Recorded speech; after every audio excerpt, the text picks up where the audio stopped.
सभी दोस्तों को जय श्री कृष्णा, राधे राधे। आज हम आपके लिए लेकर आए हैं चैत्र मास के शुक्ल पक्ष की कामदा एकादशी का महात्म्य। एकादशी के दिन सुबह जल्दी उठकर नदी, तालाब या किसी सरोवर में स्नान करें। यदि नदी, तालाब, सरोवर ना हो तो घर में ही गंगा जल डालकर और बाल्टी में पानी भरकर स्नान करें और शुद्ध कपड़ा पहनें।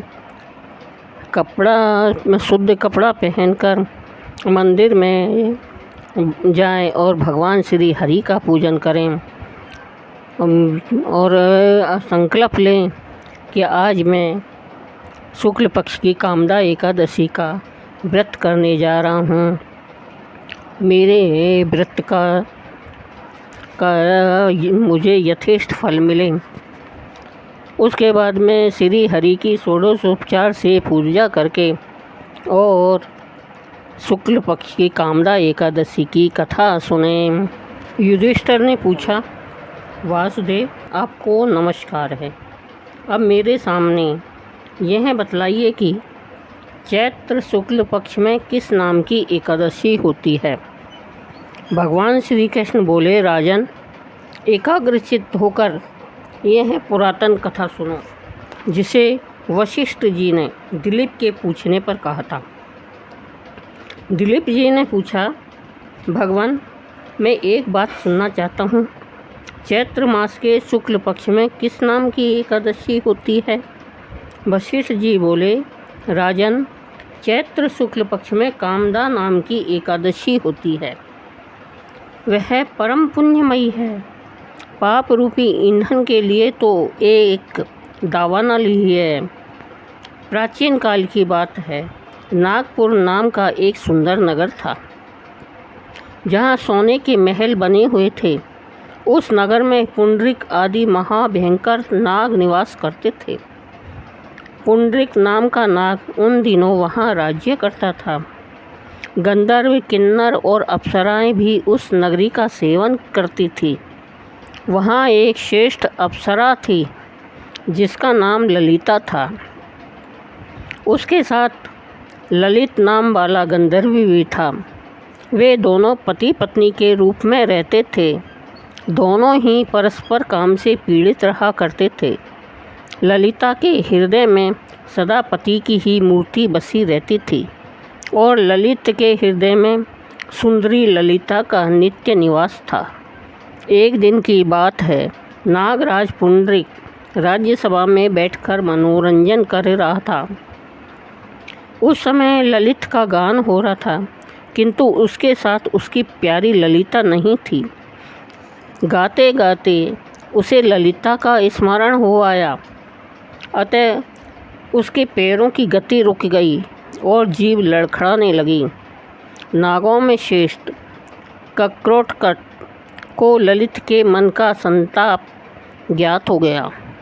अतः उसने राजा पुंडरीक को उसके पैरों की गति रुकने एवं गान में त्रुटि होने की बात बता दी। कर्कोटक की बात सुनकर नागराज पुंडरीक की आंखें क्रोध से लाल हो गई। उसने गाते हुए कामातुर ललित को श्राप दिया, दुर्बुद्धे, तू मेरे सामने गान करते समय भी पत्नी के वशीभूत हो गया, इसलिए राक्षस हो जा। महाराज पुंडरीक के इतना कहते ही वह गंधर्व राक्षस हो गया। भयंकर मुख, विकराल आंखें और देखने मात्र से भय उपजाने वाला रूप, ऐसा राक्षस होकर वह कर्म का फल भोगने लगा।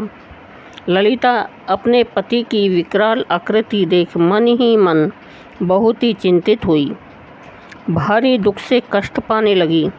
सोचने लगी, क्या करूं, कहाँ जाऊं।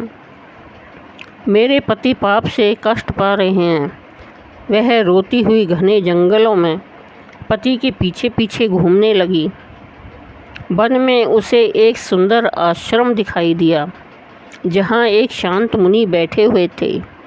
उनका किसी भी प्राणी के साथ बैर विरोध नहीं था। ललिता शीघ्रता के साथ वहाँ गई और मुनि को प्रणाम करके उनके सामने खड़ी हो गई। मुनि बड़ी दयालु थे। उस दुखियारी को देखकर वह इस प्रकार बोले, सुबह तुम कौन हो? कहाँ से यहाँ आई हो? मेरे सामने सच सच बताओ। ललिता ने कहा, महामुने, वीर धनवा नाम वाले एक गंधर्व हैं। मैं उन्हीं महात्मा की पुत्री हूँ। मेरा नाम ललिता है। मेरे स्वामी अपने पाप दोष के कारण राक्षस हो गए हैं। उनकी यह अवस्था देखकर मुझे चैन नहीं है। ब्राह्मण, इस समय मेरा जो कर्तव्य हो वह बताइए। विप्रवर, जिस पुण्य के द्वारा मेरे पति राक्षस भाव से छुटकारा पा जाए उसका उपदेश कीजिए। ऋषि बोले, भद्रे, इस समय चैत्र मास के शुक्ल पक्ष की कामदा नामक एकादशी तिथि है, जो सब पापों को हरने वाली और उत्तम है। तुम उसी का विधि पूर्वक व्रत करो और इस व्रत का पुण्य हो उसे अपने स्वामी को दे डालो।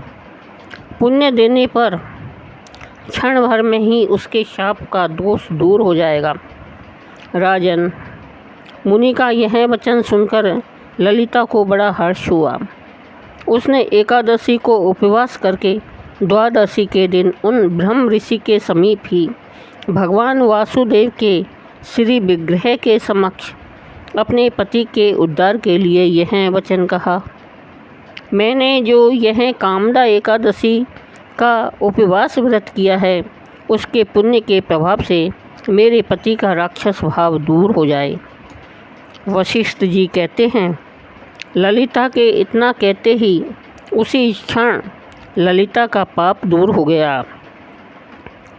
उसके पति का पाप दूर हो गया। उसने दिव्य देह धारण कर लिया। राक्षस भाव चला गया और पुनः गंधर्व की प्राप्ति हुई। नृपश्रेष्ठ, वे दोनों पति पत्नी कामदा के प्रभाव से पहले की अपेक्षा भी अधिक सुंदर रूप धारण करके विमान पर आरूढ़ हो अत्यंत शोभा पाने लगे। यह जानकर इस एकादशी व्रत का यत्नपूर्वक पालन करना चाहिए। मैंने लोगों के हित के लिए तुम्हारे सामने इस व्रत का वर्णन किया है। कामदा एकादशी ब्रह्महत्या आदि पापों तथा पिशाचत्व आदि दोषों का भी नाश करने वाली है। राजन, इसके पढ़ने और सुनने से वाजपेयी यज्ञ का फल मिलता है। बोलो श्री कृष्ण भगवान की जय। बोलो विष्णु देव भगवान की जय।